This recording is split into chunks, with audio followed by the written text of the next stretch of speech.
So I'm actually here in a shelter in RAMSEY. It's too late to go up north to see the Ayres Point, the northernmost point here in the island. So we're going to head south. Next stop is Peel. There's bus every half an hour, and hopefully it's going to be spectacular.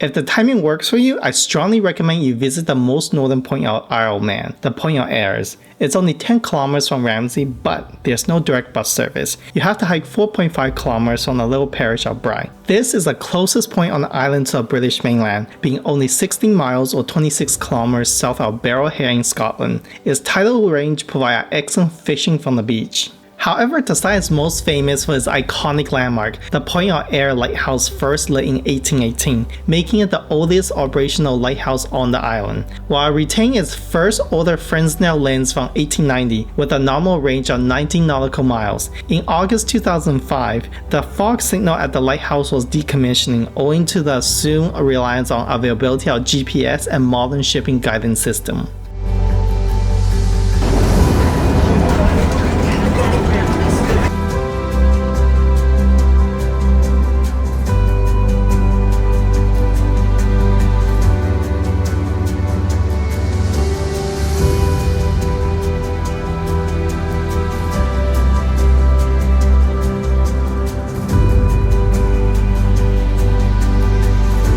Peel is a cute little seaside town and a small fishing port located at the east side of the Isle of Man. Well, maybe not small, as it is third largest in terms of population of 6,000.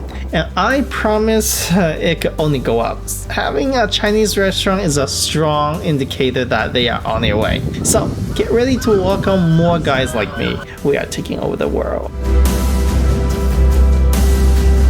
Peel was the capital of the island before the King of Man moved his home and military base from the Peel Castle to Castle Rushton. As a real estate investor, I definitely need to check out this old castle to see if it is listed for sale. Maybe I'll get a great real estate bargain. It'll be so cool to own something that's featured on the reverse side of the £10 notes issued by the Isle of Man government. So official. It might be my only way to attract chicks here. To my surprise, the bus will drop you right across. How convenient.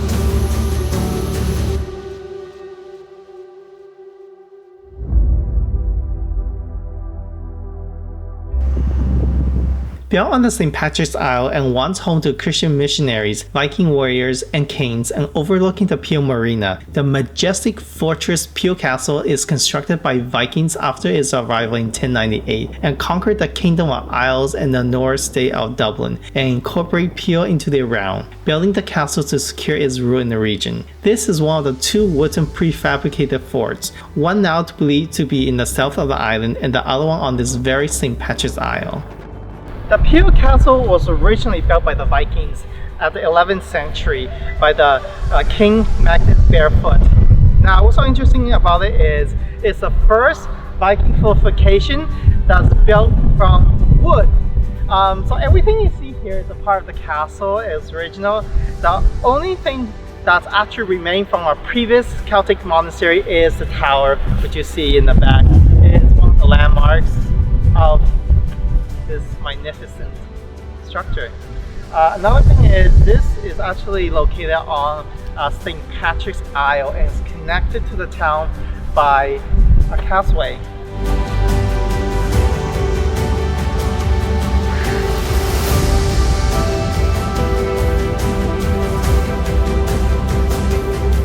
After the end of Scottish War independence, when the castle has no longer any strategic importance, it was taken over by a church, who built the cathedral within the wall of the old fortress. In the late 18th centuries, the cathedral was abandoned and the castle hasn't been inhabited since.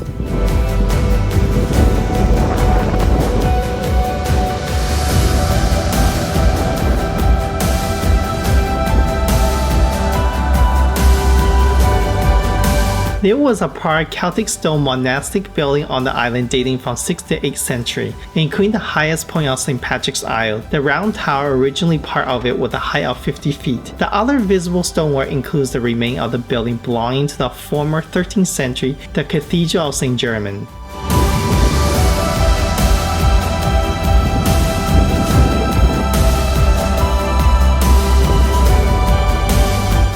The other building includes a medieval armory and barrack. These are protected by a fortification consisting of 14th century flanking tower, linked by a 15th century curtain walls. The last military construction took place in the early 19th century during the Napoleonic War, and later in the 1860s during the time of Napoleon III. It is considered that a vintage of Magnus fort was found during the final phase of excavation of 1982 to 1987, when the rough stonework of rampant was uncovered at a depth of 5 meters beneath the surface, just inside the present curtain wall to the north of the cathedral.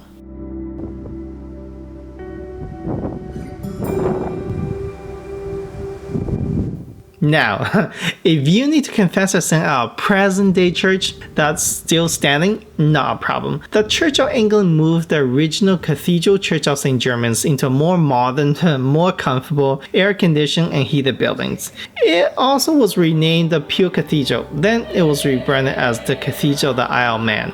The church on the St. Patrick's Isle fell into the ruins in the 18th centuries. After a considerable period of debate over who owns the ruin and the site, it was decided not to rebuild the cathedral. The present-day building was constructed in 1879 to 1884 to replace the St. Peter's Church in Peel's Marketplace and consecrated in 1895. In 1980, the status was elevated to a cathedral by the Act of Tynwald.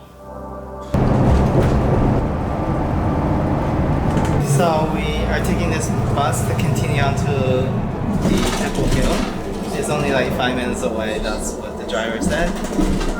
It's a hope the weather cooperates. Fingers crossed.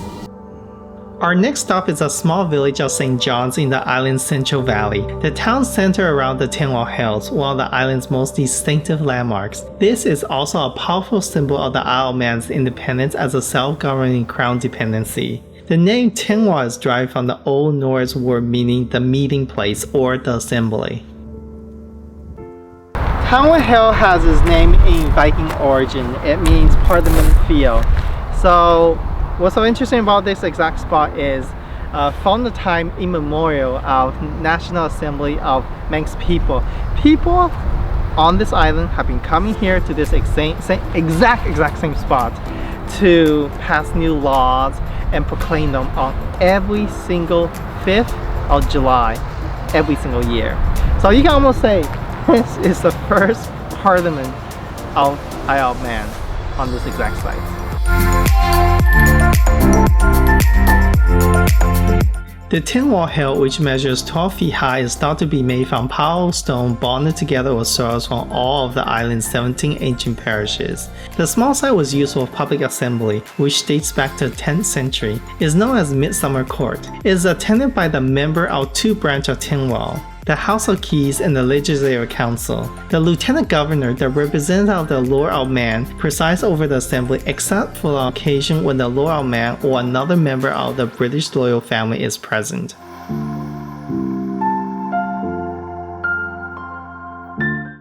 Although the origin of the man-made Tynwald Hill are unclear, but existed by the end of the 14th century, the site was used in 1393 for the inauguration of Sir William Lescope, and again for 1408 for the inauguration of Sir John Stanley as a Lord of Man. Its first recorded use for promulgation of law dates to the 24th of June 1417, when Sir John Stanley presided.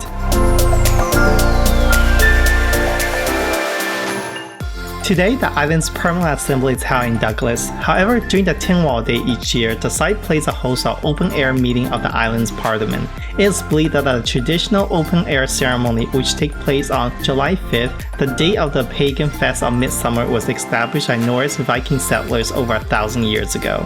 The hill thought to have been built in the 13th century and making it the oldest continuous parliament in the world. Originally, Tynwald's business was debate here before the proclamation on the hill. Now it just involved the signing of the day's proceedings.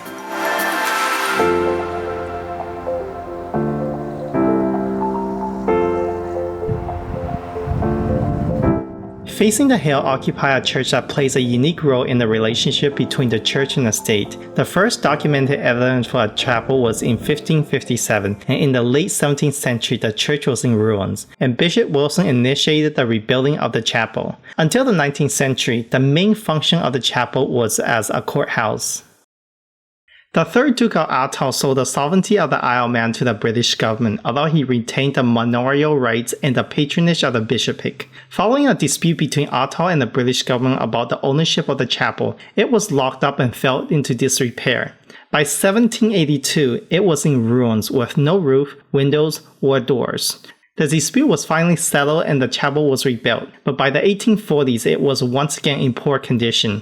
The chapel was eventually completely rebuilt in 1852 with money provided by the British government and the public appeals. It is built in the 13th century Gothic style with granite from quarries on the south barrow.